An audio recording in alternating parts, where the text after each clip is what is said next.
Dark Knight is a superhero film directed by Christopher Nolan and stars Christian Bale and Heath Ledger. Now, this is one of the best superhero films of all time. And for me, it's hard to add anything new that people haven't already said about this film because this film, plain and simple, is a masterpiece. This is a superhero film that we'll only get once in a lifetime. It's hard to replicate a film like this because this film is absolutely perfect. Because since this film is a sequel, this film expands on so much more from the first film. With Batman Begins, the film only focused on one character, and that was Batman. Here, they focus on a lot more characters. They focus on Batman and Bruce Wayne, they focus on Harvey Dent, and they focus on the Joker. And of every superhero film I've seen, this is probably the best film with the best character study, because each character can be dissected by their own morals and beliefs and what they believe in. Because here you have the character of Batman who believes in truth and justice and doing what's right for the people of Gotham. Then you have Harvey Dent, who at the beginning of the film is the shining symbol and what the city of Gotham needs. But the more the film goes on, the more he starts relying on chance to make his decisions, and that ends up driving him insane. And then we have the Joker, who just loves causing chaos just for the sake of chaos. This film, in the term of characters, is a big step up from the first film because the characters in Batman Begins were standard at best. Here, every single character is phenomenal. Even with the character of Commissioner Gordon, who only had a minor part in the first film, here his role is expanded much more, and we see him risk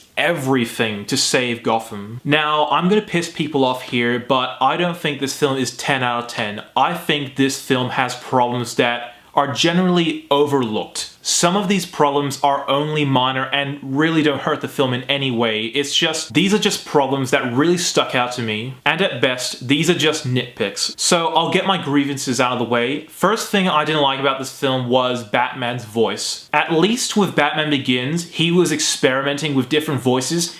Here, really, that's the voice he went with? The voice Batman has in the film, I just found unconvincing. The voice just sounds like someone trying to be Batman instead of being Batman. Another problem I had with the film, and this is the same problem I had with Batman Begins, and that is with the Rachel character. Much like Batman Begins, her character is just annoying. And much like Batman Begins, it has nothing to do with the actress. The actresses who both play this role do a really good job. It's just the character herself. One of the biggest reasons why I don't like this character is she plays the damsel in distress character. She's the character that needs to be saved by Batman all the time. And one more problem I had with the film, and I know I'm just nitpicking here, but this film is littered with continuity errors that were hard to miss. In fact, I could point out a number of continuity errors in the opening bank heist alone. So that's all the problems I had with the film. Everything else in the film was just perfect. The action scenes in this film are a big step up from Batman Begins.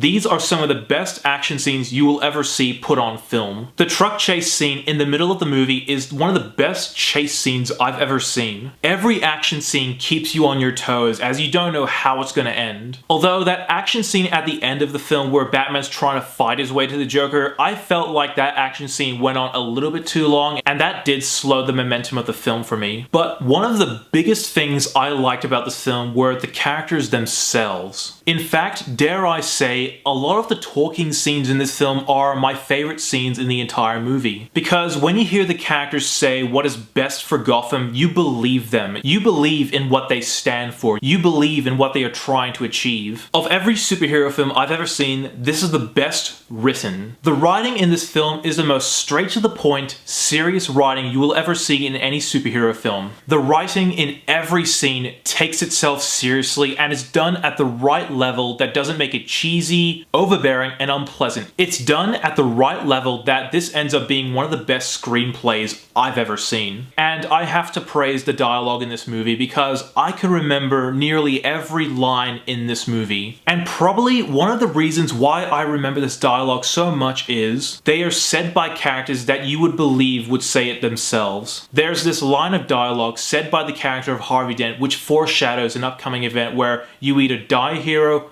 or live long enough to see yourself become the villain. This is one of the best lines I've ever heard. Now I'm going to talk about one of the big reasons this film really works, and that's Heath Ledger as the Joker. This is a performance you can't replicate. This is a performance that is one of the best performances you will ever see on film. Heath Ledger gives us a performance that is raw, powerful, scary, serious, intense, and no question, the best on-screen version of the Joker character. For a long time, I thought Jack Nicholson was the best on-screen Joker. Heath Ledger will forever be the best on-screen Joker. This is a performance I would put in the top 10 greatest performances of all time. And this performance rightfully deserved the Oscar for Best Supporting Actor. Every time Heath Ledger as the Joker comes on screen, he steals the film. Every time he comes on, he is mesmerizing to watch because he delivers dialogue in such a way that you believe what he's saying. One of my absolute favorite scenes in the entire film is the interrogation scene between Joker and Batman. And I like how the lines Joker says are true to his character, and the way Batman just sits there taking in all this dialogue is true to his character as well, because through thick and thin, the character of Batman takes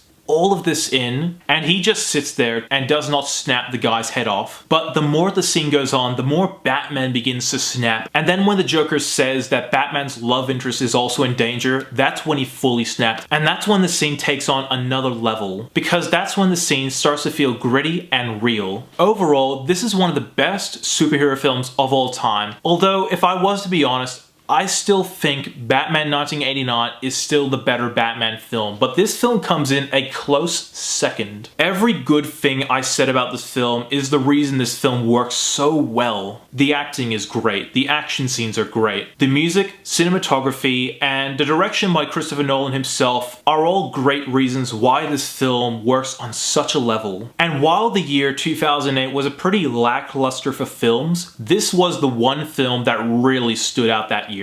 And Heath Ledger's performance will go down as one of the greatest performances of all time for good reason. And like I stated earlier, the problems stopped me from giving this a 10 out of 10, but this is still a damn good film no matter what, and I'm gonna give The Dark Knight a 9.5 out of 10. Thank you so much for watching. If you like what you see, be sure to like my Facebook page, follow me on Twitter, and subscribe to my channel below. As always, I'm NETX5. Thank you so much for watching.